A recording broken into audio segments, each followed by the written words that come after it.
Apa jadinya jika orang tua yang kau percaya justru mengkhianatimu? Menjualmu demi melunasi hutang, seolah kau hanyalah barang dagangan. Dia dipaksa menikah dengan lelaki tua yang tak pernah dikenalnya, hatinya hancur, mimpinya sirna. Namun siapa sangka, lelaki tua itu tidak seperti yang dibayangkannya. Dari pernikahan yang penuh luka, justru lahir cinta yang tak pernah ia duga. Inilah kisah tentang pengkhianatan, air mata, dan cinta yang menyembuhkan luka. Sebuah perjalanan dari penderitaan menuju kebahagiaan. Aku dijual orang tuaku untuk menikah dengan lelaki tua demi lunasi hutang, namun hidupku berubah bahagia. Hidupku yang sederhana di sebuah desa kecil tiba-tiba berubah menjadi penuh tekanan sejak usaha dagang kecil milik ayahku bangkrut. Dulu, rumah kami selalu ramai oleh pembeli yang datang untuk membeli kebutuhan pokok, tapi sejak persaingan usaha semakin ketat, warung ayah tidak mampu lagi bersaing dengan minimarket yang baru dibuka di pinggir jalan raya.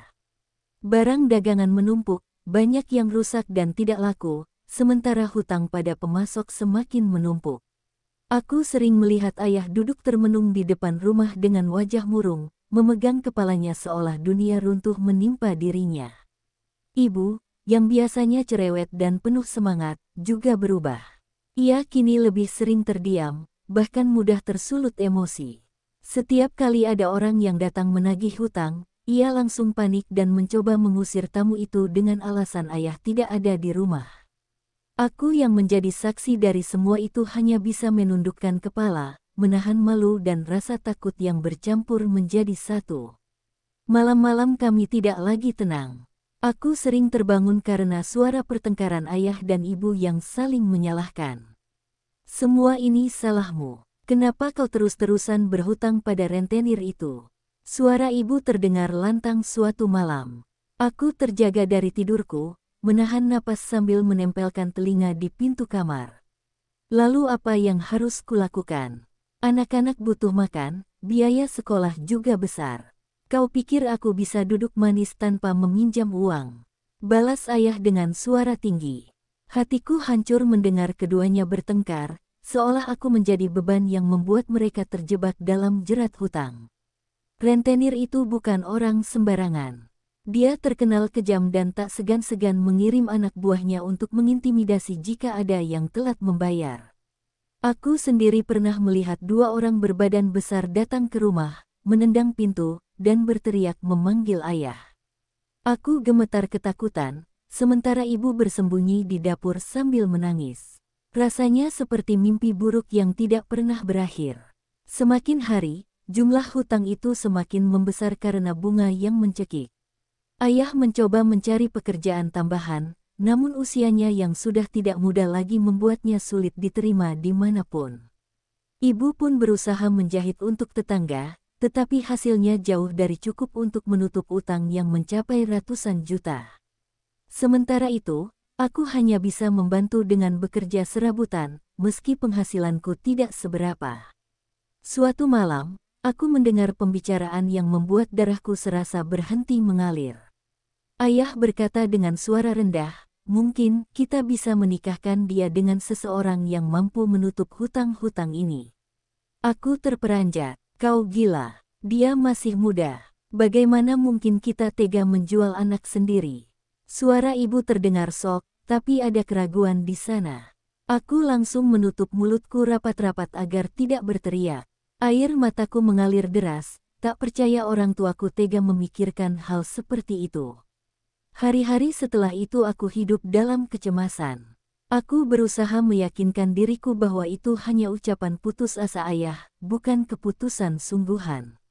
Namun, sikap mereka yang semakin aneh membuatku semakin curiga. Ayah sering pergi diam-diam dan pulang larut malam, sementara ibu semakin sering menangis sendirian. Aku merasa ada sesuatu yang mereka sembunyikan dariku, sesuatu yang akan mengubah hidupku selamanya. Kecurigaanku akhirnya terbukti ketika suatu sore ayah pulang membawa seorang pria asing. Lelaki itu berusia jauh lebih tua dari ayah, dengan rambut putih yang disisir rapi dan perut buncit yang menonjol di balik batik mahalnya. Tatapannya tajam, namun ada senyum samar di bibirnya. Ini anakmu, tanyanya sambil menatapku dari ujung kaki hingga kepala. Jantungku berdegup kencang, seakan hendak meledak. Aku bisa menebak ke arah mana semua ini akan berjalan. Malam itu, setelah pria asing itu pergi, ayah dan ibu memanggilku ke ruang tamu. Wajah mereka serius, namun penuh rasa bersalah. Ayah menghela napas panjang lalu berkata, "Nak, maafkan ayah, kami tidak punya pilihan lain. Lelaki itu mau melunasi semua hutang kita, asalkan kau bersedia menikah dengannya." Seakan dunia berhenti berputar. Aku menatap mereka dengan mata yang membelalak, tidak percaya kata-kata yang baru saja ku dengar. Aku berteriak histeris malam itu, menangis sejadi-jadinya, meronta menolak keputusan yang menurutku gila. Tapi tangisan dan penolakanku seolah tak berarti. Ibu mencoba memelukku, namun aku mendorongnya pergi. "Kalian menjual aku seperti barang dagangan," teriakku. Ayah hanya terdiam, menunduk dalam rasa bersalah, tapi keputusannya sudah bulat. Sejak malam itu, aku tahu hidupku tidak akan pernah sama lagi. Jalan yang penuh duri sudah menantiku di depan. Hari itu tiba lebih cepat dari yang kubayangkan. Seakan semua mimpi buruk yang kutakuti benar-benar diwujudkan oleh takdir. Aku dipaksa mengenakan gaun pengantin sederhana yang disewa dari sebuah toko kecil di kota. Bukan gaun putih indah seperti yang selalu aku bayangkan sejak kecil, melainkan gaun yang kebesaran di bahu dan agak kusam warnanya. Di hadapanku ada cermin besar, memantulkan sosok seorang gadis yang seharusnya tampak bahagia di hari pernikahannya, tapi wajahku pucat dan mataku sembab penuh bekas tangisan. Ibu membantuku merapikan jilbab dan menaruh sedikit bedak di wajahku. Tangannya gemetar, matanya berkaca-kaca, namun ia berusaha tersenyum. "Nak, maafkan ibu," bisiknya lirih, membuatku semakin sakit hati. Aku ingin berteriak, ingin melarikan diri, tapi kakiku serasa dipasung oleh kenyataan. Semua orang di rumah sibuk menyiapkan pesta kecil yang hanya dihadiri beberapa tetangga dan saudara, seolah ini adalah pernikahan yang wajar. Padahal hatiku hancur berkeping-keping. Ketika aku berjalan menuju pelaminan, langkahku berat sekali. Setiap tatapan tamu terasa seperti duri yang menusuk kulitku. Ada yang berbisik-bisik, ada yang menggelengkan kepala, dan ada pula yang tersenyum pura-pura seakan semuanya baik-baik saja. Aku menunduk, tidak sanggup menatap siapapun. Aku tahu, sebagian dari mereka pasti paham bahwa ini bukan pernikahan biasa, melainkan transaksi antara keluargaku dan seorang lelaki tua kaya raya. Pria itu, suamiku yang baru, bernama Arman. Ia duduk di pelaminan dengan wajah tenang, mengenakan setelan jas hitam yang mahal. Usianya jelas jauh lebih tua dariku, bahkan lebih tua dari ayahku. Garis-garis keriput di wajahnya menunjukkan betapa panjang hidup yang sudah ia jalani. Saat aku duduk di sampingnya, ia sempat menoleh dan tersenyum tipis, namun bagiku senyuman itu tidak berarti apa-apa. Rasanya aku ingin menghilang dari dunia ini. Ijab kabul dibacakan dengan suara lantang oleh wali nikah. Aku duduk di balik tirai tipis, mendengarkan setiap kata yang terasa seperti palu godam menghantam hatiku. Saat kata "sah" diucapkan oleh para saksi, aku menutup mata rapat-rapat, berharap itu semua hanyalah mimpi buruk yang segera berakhir. Tapi ketika orang-orang mulai mengucapkan selamat, aku tahu semua ini nyata. Aku resmi menjadi istri seorang lelaki yang bahkan tidak kucintai, hanya karena hutang yang bukan aku yang membuatnya. Seusai akad, aku dipaksa tersenyum untuk berfoto. Kamera berulang kali menyorot wajahku, sementara Arman dengan sabarnya terus mengajakku tersenyum. Aku hanya menoleh sebentar lalu kembali menunduk. Air mataku hampir jatuh, tapi segera kutahan karena aku tahu semua orang memperhatikanku.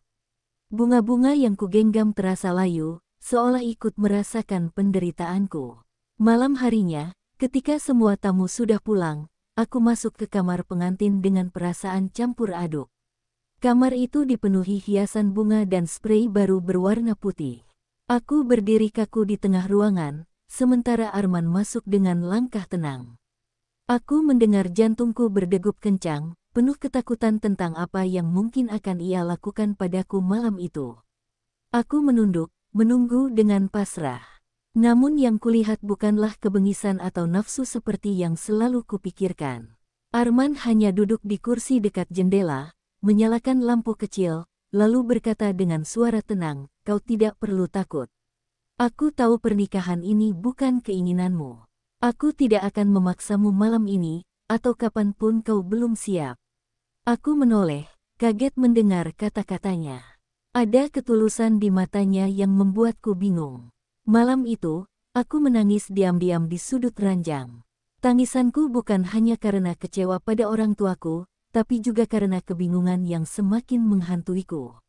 Lelaki tua ini, yang kupikir akan memperlakukanku seperti barang dagangan, justru menunjukkan sikap lembut yang tak pernah kuduga. Aku mulai bertanya-tanya dalam hati, apakah mungkin aku salah menilainya? Meski demikian, luka di hatiku belum bisa sembuh begitu saja.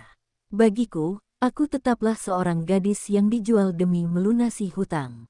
Cinta tidak lahir dari transaksi, dan aku masih sulit menerima kenyataan. Namun, ada secercah cahaya kecil yang mulai muncul di kegelapan hidupku. Cahaya yang datang dari sosok Arman, lelaki tua yang kini menjadi suamiku. Dan entah kenapa, cahaya itu perlahan membuatku takut sekaligus berharap. Malam itu udara terasa berbeda. Seisi rumah sudah sunyi setelah pesta kecil pernikahan usai, hanya suara jangkrik dari luar jendela yang menemani. Aku duduk di sudut ranjang dengan tubuh gemetar, sementara pikiranku dipenuhi ketakutan. Kata, malam pertama, selalu terdengar seperti momok yang menakutkan, apalagi bagi pengantin baru yang sama sekali tidak memiliki rasa cinta terhadap pasangannya. Aku merasa seperti burung kecil yang terjebak dalam sangkar, menunggu nasib buruk menimpaku kapan saja. Arman masuk ke kamar dengan langkah pelan. Wajahnya tampak tenang, tidak ada tanda-tanda ia terburu-buru atau bernafsu seperti bayangan mengerikan di kepalaku. Ia hanya melepas jasnya, menggantungnya dengan rapi di lemari, lalu duduk di kursi dekat jendela. Sementara aku masih kaku di ujung ranjang, menunduk tanpa berani menatapnya. Suasana hening itu membuat detak jantungku semakin keras, seolah seluruh tubuhku menolak keadaan yang kupikul. "Aku tahu kau takut," kata Arman tiba-tiba, memecah keheningan. Suaranya dalam, namun lembut. Aku menoleh sejenak lalu kembali menunduk, tidak tahu harus menjawab apa. "Kau tidak perlu cemas. Aku tidak akan menyentuhmu tanpa izinmu," lanjutnya. Kata-kata itu membuatku sedikit terkejut.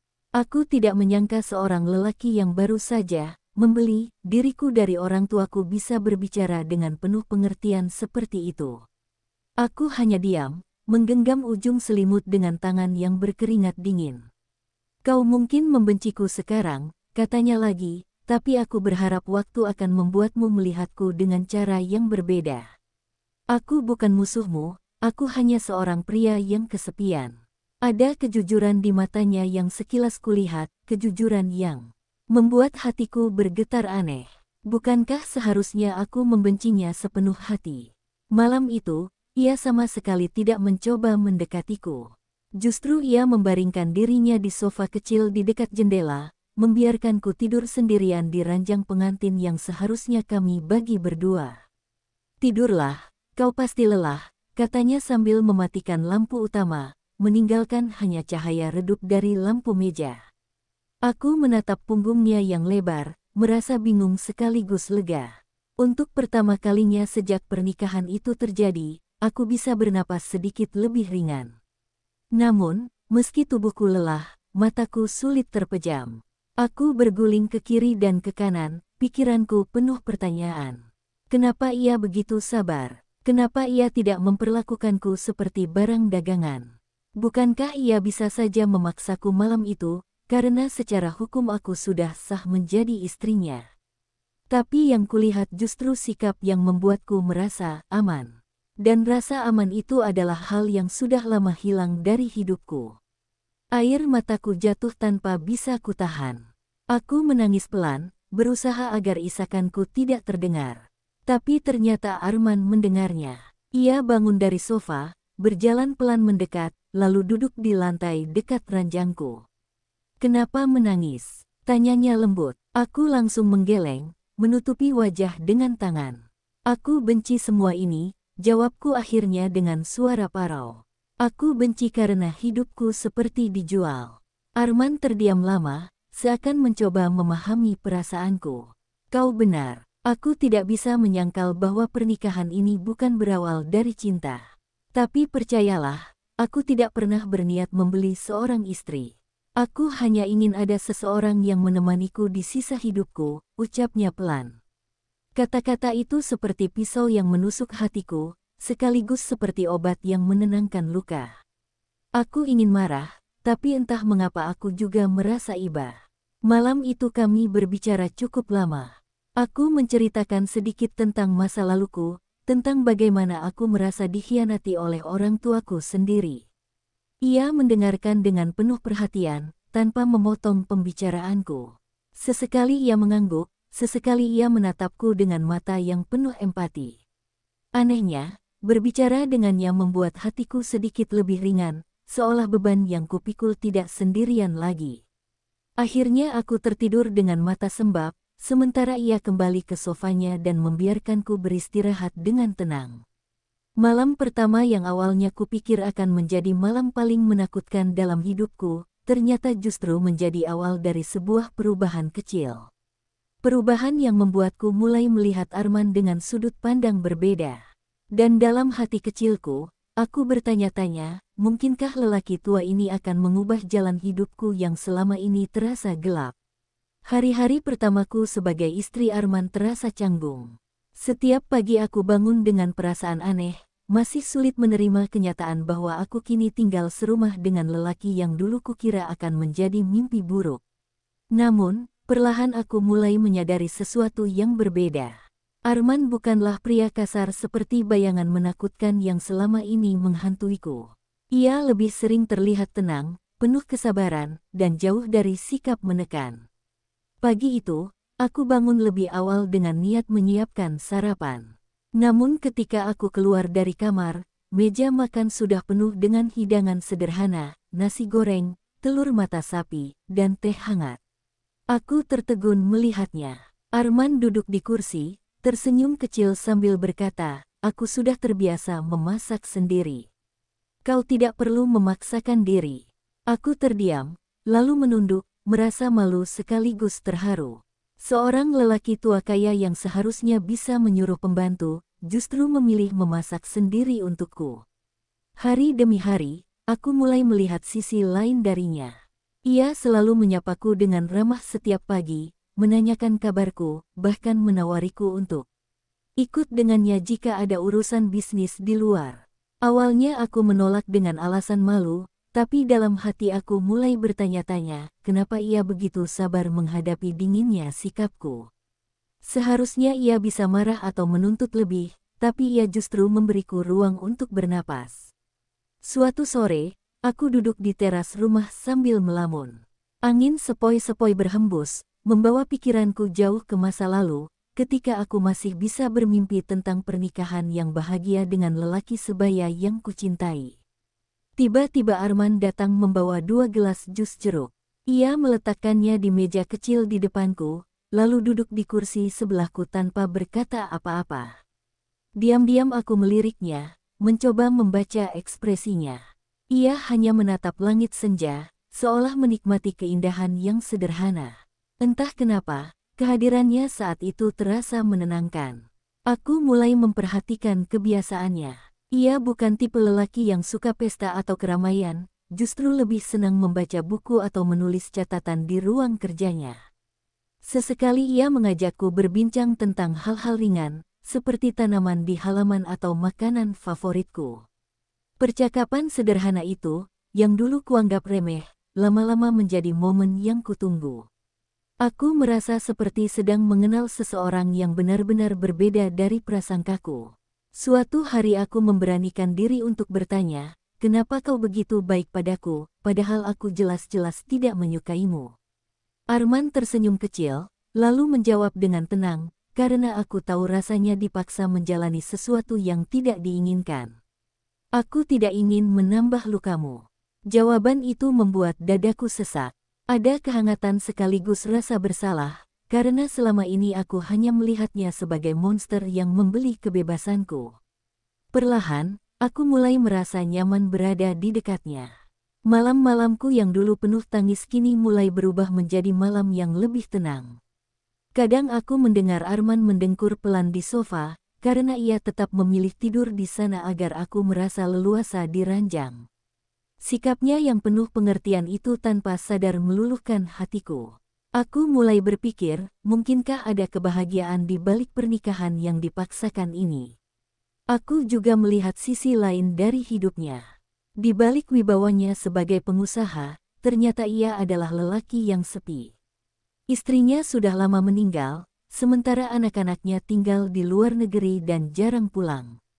Rumah besar yang mewah ini, tanpa kehadiran siapapun, terasa sunyi. Dan kini, aku bisa merasakan bahwa kehadiranku baginya bukan sekadar formalitas, melainkan pengisi kesepian yang sudah lama ia tanggung. Menyadari itu, hatiku mulai luluh. Aku tidak lagi melihat Arman hanya sebagai lelaki tua yang membeliku, melainkan seseorang yang juga terluka dan butuh teman. Aku memang belum bisa mengatakan bahwa aku mencintainya, tapi ada sesuatu yang tumbuh dalam hatiku, rasa hormat, rasa terima kasih, dan secercah simpati yang sulit kuabaikan. Hari itu aku tersenyum tipis ketika ia menyapaku pagi-pagi dengan secangkir teh hangat. Senyum yang mungkin sederhana bagiku, tapi kulihat matanya berbinar saat melihatnya. Dari situlah aku sadar, awal perubahan dalam hidupku sudah dimulai. Aku, gadis yang dulu merasa dijual seperti barang, kini mulai membuka diri untuk menerima kenyataan baru. Mungkin, kebahagiaan tidak selalu datang dari cinta pada pandangan pertama, tapi dari kesabaran dan ketulusan yang perlahan-lahan tumbuh di antara luka. Malam itu, setelah berhari-hari mencoba membiasakan diri dengan kehidupan baru, aku memberanikan diri duduk di ruang kerja Arman. Ruangan itu dipenuhi rak buku, aroma kayu dan wangi kopi yang menenangkan. Ia sedang menulis sesuatu di atas kertas, namun ketika aku masuk, ia segera berhenti dan tersenyum tipis. "Kau tidak tidur?" tanyanya pelan. Aku menggigit bibir, menimbang apakah aku cukup berani untuk menanyakan pertanyaan yang selama ini menghantui benakku. Dengan suara bergetar, aku akhirnya bertanya, "Kenapa kau mau menikah denganku? Bukankah kau tahu, aku dijual oleh orang tuaku demi hutang mereka?" Pertanyaan itu membuat suasana hening. Ia menatapku lama, seolah mencari kata-kata yang tepat. Aku menunduk, takut mendengar jawaban yang mungkin hanya akan menambah luka hatiku. Tapi aku butuh kebenaran, meski itu menyakitkan. Arman meletakkan pena di meja, lalu bersandar di kursinya. "Aku tahu," jawabnya tenang. "Aku tahu pernikahan ini bukan berdasarkan cinta. Tapi ketika pertama kali melihatmu, aku melihat sesuatu di matamu, sebuah ketulusan yang bahkan kau sendiri mungkin tidak menyadarinya. Aku bukan membeli istri, aku hanya ingin seseorang yang bisa menemaniku di hari-hari yang tersisa." Kata-katanya membuat dadaku sesak, air mataku nyaris tumpah. Aku terdiam lama, mencoba mencerna kalimatnya. Selama ini aku selalu merasa direndahkan, seolah diriku hanyalah barang dagangan. Tapi ucapan Arman berbeda. Ia tidak menganggapku sebagai alat pelunasan hutang, melainkan manusia yang berharga. Aku memeluk diriku sendiri, merasa campuran antara marah, sedih, dan tersentuh. Luka lama yang kutanggung karena pengkhianatan orang tuaku perlahan terasa sedikit terobati. Tanpa sadar, aku mulai menceritakan semuanya pada Arman, tentang masa kecilku, tentang bagaimana aku selalu berusaha menjadi anak yang berbakti, tentang bagaimana aku bekerja keras membantu orang tua meski akhirnya aku justru dikorbankan. Kata-kataku keluar terbata-bata, bercampur dengan tangis yang tidak bisa lagi kutahan. Arman mendengarkan tanpa menyela, matanya penuh empati. "Maafkan aku karena membuatmu masuk ke dalam kehidupan yang tidak kau pilih," katanya pelan. Aku menggeleng, masih terseduh. Bukan salahmu, aku hanya kecewa karena orang tuaku tega melakukannya, jawabku dengan suara parau. Ia lalu mengulurkan tangan, menggenggam jemariku dengan hangat. Sentuhan itu sederhana, tapi entah kenapa membuatku merasa aman, seolah ada seseorang yang benar-benar peduli padaku. Malam itu adalah kali pertama aku merasa benar-benar didengarkan. Tidak ada penilaian, tidak ada tuntutan, hanya telinga yang mau mendengarkan keluh kesahku. Selama ini aku menyimpan semuanya sendiri, menutup luka dalam-dalam. Tapi bersama Arman, aku berani membuka diri. Dan anehnya, aku merasa lega, seakan beban berat yang kupikul selama ini sedikit terangkat dari pundakku. Sejak malam itu, hubunganku dengan Arman berubah. Aku mulai bisa menatap wajahnya tanpa perasaan benci. Senyumnya yang tenang, sikapnya yang penuh kesabaran, dan kata-katanya yang selalu menenangkan membuatku mulai melihatnya dengan cara berbeda. Bukan lagi sebagai lelaki tua yang membeli hidupku, tapi sebagai seseorang yang benar-benar ingin menyembuhkan luka di hatiku. Aku tahu perjalananku untuk menerima kenyataan ini masih panjang. Luka yang ditinggalkan oleh pengkhianatan orang tuaku tidak bisa hilang begitu saja. Namun, dengan hadirnya Arman di sisiku, aku mulai merasa ada harapan. Harapan bahwa mungkin, meski pernikahan ini lahir dari penderitaan, ia bisa tumbuh menjadi sesuatu yang lebih indah. Malam itu sebelum tidur, aku tersenyum kecil untuk pertama kalinya tanpa merasa terpaksa. Senyum itu bukan untuk menutupi luka, melainkan karena aku sungguh merasa lega. Aku sadar, luka lama yang dulu kupikir akan menghantuiku selamanya, kini perlahan mulai terobati. Dan semua itu terjadi karena lelaki tua yang awalnya kukira akan menjadi neraka bagiku. Hari-hari berikutnya terasa berbeda. Aku yang dulu selalu menghindar, kini mulai berani berjalan berdampingan dengan Arman. Setiap pagi ia menemaniku sarapan, menanyakan hal-hal kecil yang membuatku merasa dihargai. Apa kau tidur nyenyak? Atau apa masakan? Tadi sesuai seleramu. Pertanyaan-pertanyaan sederhana itu mungkin terdengar sepele, tapi bagiku terasa begitu hangat. Aku yang terbiasa tidak dipedulikan orang tua, kini justru menemukan perhatian dari lelaki yang semula kuanggap asing. Suatu sore, ia mengajakku berjalan-jalan di taman belakang rumah. Bunga-bunga yang ditanam rapi sedang bermekaran, harum semerbak menenangkan hati. Aku dulu menanam ini bersama istriku, katanya tiba-tiba, suaranya lirih. Aku tertegun, baru pertama kali ia menyebut tentang masa lalunya. Dia sudah tiada, kan? Tanyaku ragu. Arman mengangguk perlahan, wajahnya teduh meski matanya menyiratkan kehilangan yang dalam. Aku kira setelah kepergiannya, aku tak akan bisa merasakan apa-apa lagi, ujarnya pelan. Tapi ketika aku melihatmu, aku merasa masih ada alasan untuk hidup. Bukan untuk menggantikan dia, tapi mungkin untuk melanjutkan hidup dengan cara yang berbeda. Kata-kata itu membuat hatiku bergetar. Ada ketulusan yang sulit kutolak, dan untuk pertama kalinya aku menatapnya tanpa bayangan dendam pada orang tuaku. Aku tidak langsung menjawab, hanya menunduk sambil memainkan jemariku. Jujur, aku takut dengan perasaan yang mulai tumbuh. Aku takut jika semua ini hanya sementara, jika aku kembali terluka karena berharap terlalu tinggi. Namun, entah mengapa kehadiran Arman perlahan mengikis ketakutanku. Ia tidak memaksaku mencintainya, ia hanya ada di sampingku, tanpa syarat. Malam itu, aku berbaring di kamar dengan pikiran yang penuh. Bayangan wajah Arman muncul berulang-ulang. Lelaki yang dulu kukira akan menjadi penjara, ternyata kini menjadi tempat aku bersandar. Aku menutupi wajah dengan bantal, berusaha mengusir perasaan yang mulai tumbuh. Tapi semakin kutolak, semakin jelas hatiku berbisik, aku mulai jatuh cinta padanya. Keesokan harinya, aku mencoba bersikap biasa saja, namun Arman seolah bisa membaca isi hatiku. Ia mengajakku makan malam bersama, bahkan menyiapkan kejutan kecil, masakan kesukaanku. Aku belajar dari pembantu rumah ini, katanya sambil tersenyum canggung. Aku tertawa kecil, sesuatu yang jarang kulakukan. Dan tawa itu membuat suasana di antara kami semakin cair. Di meja makan, aku memperhatikannya diam-diam. Garis wajahnya memang menua, rambutnya sudah banyak memutih, tapi ada sesuatu di dirinya yang membuatku merasa aman. Rasa hormat yang dulu muncul kini bercampur dengan kekaguman. Aku sadar, cinta bisa hadir tanpa melihat usia atau keadaan. Cinta bisa tumbuh dari rasa aman, perhatian, dan ketulusan. Terima kasih karena sudah mau ada di sisiku, katanya tiba-tiba sambil menatapku. Aku terdiam, lalu tersenyum tipis.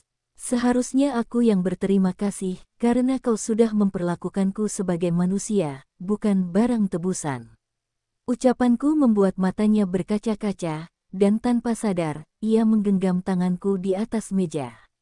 Hangat, tulus, dan membuatku tak mampu menarik diri. Sejak malam itu, aku tidak bisa lagi membohongi diriku sendiri. Perasaan itu nyata, dan aku tidak ingin terus menyangkalnya. Meski awal pernikahan kami penuh luka, kini aku justru menemukan arti kebahagiaan yang tak pernah kubayangkan sebelumnya. Aku mulai percaya bahwa cinta tidak selalu datang di awal, kadang ia tumbuh perlahan, di tempat yang tak terduga. Aku menatap Arman yang sibuk merapikan piring setelah makan malam. Senyumnya sederhana, gerakannya lembut, dan setiap tindakannya membuatku merasa berharga. Dalam hati, aku berbisik lirih, mungkin inilah cinta yang tak kusangka akan kutemukan, dari lelaki tua yang awalnya kupikir hanya akan menjadi mimpi buruk. Kebahagiaan yang baru saja kurasakan ternyata tidak berlangsung lama. Suatu pagi, ketika aku sedang menyiapkan sarapan untuk Arman, terdengar suara bel keras dari pintu depan. Aku membuka pintu dengan hati-hati, dan betapa terkejutnya aku ketika melihat sosok ayah dan ibu berdiri di sana. Wajah mereka terlihat muram, namun matanya penuh dengan harapan. "Kami ingin bicara," kata ayah singkat, tanpa senyum. Tubuhku langsung menegang, ingatan pahit tentang pengkhianatan mereka kembali menghantam benakku. Aku nyaris menutup pintu, tapi Arman muncul dari belakang. Dengan tenang, ia mempersilakan mereka masuk. Aku menatapnya, berharap ia mengerti betapa aku tidak ingin berhadapan dengan orang tuaku lagi. Namun, Arman justru menepuk pundakku lembut, seolah berkata bahwa aku tidak sendiri. Dengan terpaksa, aku membiarkan mereka duduk di ruang tamu.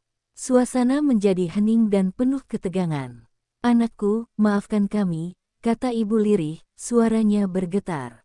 "Kami terpaksa menjualmu karena hutang menumpuk. Jika tidak, kita semua akan hancur." Aku merasakan amarah membara dalam dadaku. Hancur. Suaraku meninggi. Bukankah aku juga hancur karena perbuatan kalian? Kalian menjual darah daging sendiri seolah aku barang murahan. Air mataku menetes deras, dan untuk pertama kalinya aku meluapkan semua sakit hati yang selama ini kupendam. Ayah mencoba membela diri. "Kami tidak punya pilihan lain. Kau harus mengerti posisi kami." Namun kata-katanya hanya menambah luka. "Tidak punya pilihan. Kalian punya banyak pilihan selain mengorbankanku.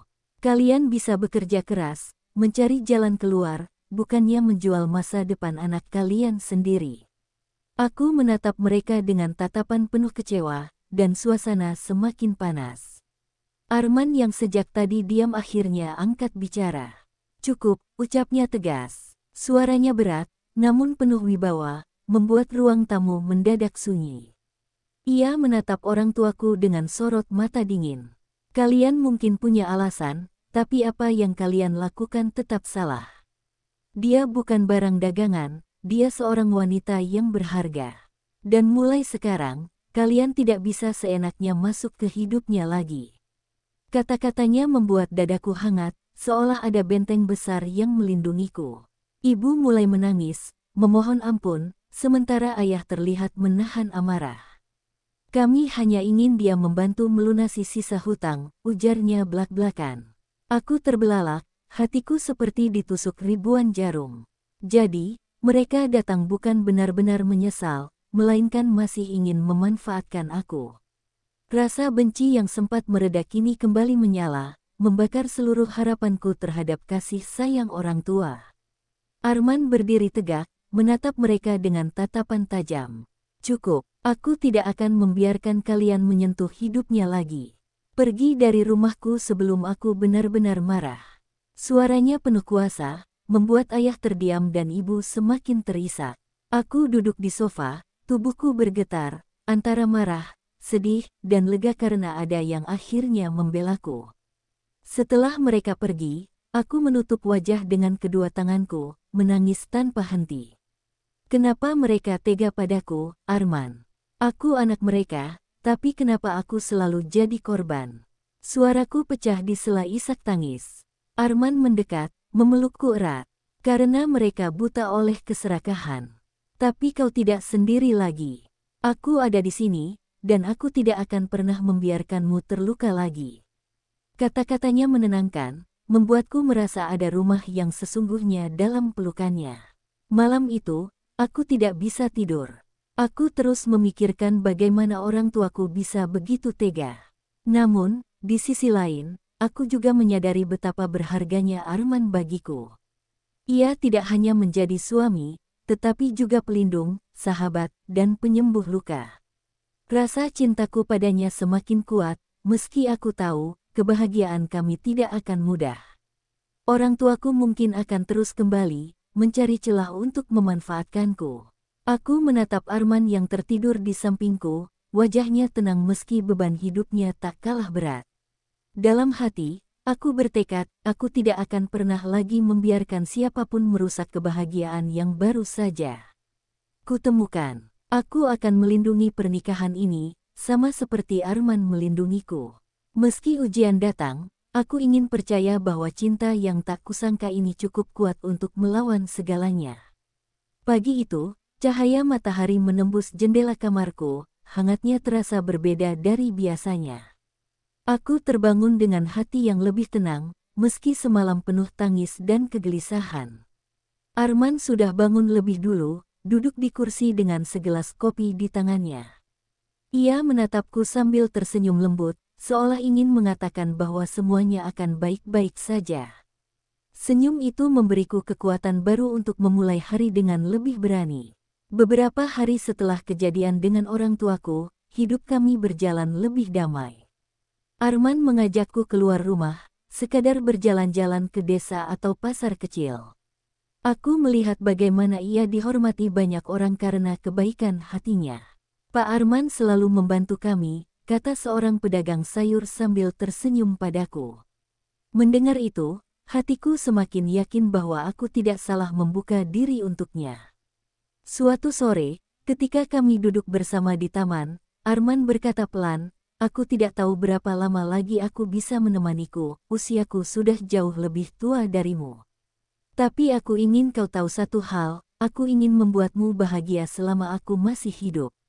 Kata-katanya membuat mataku panas. Aku menggenggam tangannya erat, lalu berkata, jangan bicara begitu.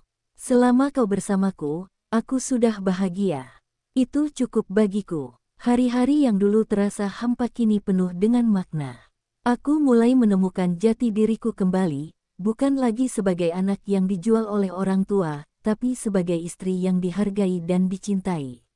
Luka lama yang dulu kurasa takkan pernah sembuh kini benar-benar mulai tertutup. Dan yang lebih mengejutkan, aku justru bersyukur dipertemukan dengan Arman lewat jalan yang pahit sekalipun. Suatu malam, aku bermimpi bertemu dengan ibu. Ia menangis, memohon maaf, tapi aku hanya berdiri diam, tak lagi merasa lemah. Ketika terbangun, aku menyadari bahwa mimpi itu adalah tanda aku sudah bisa melepaskan. Aku tidak lagi membiarkan masa lalu mengikatku.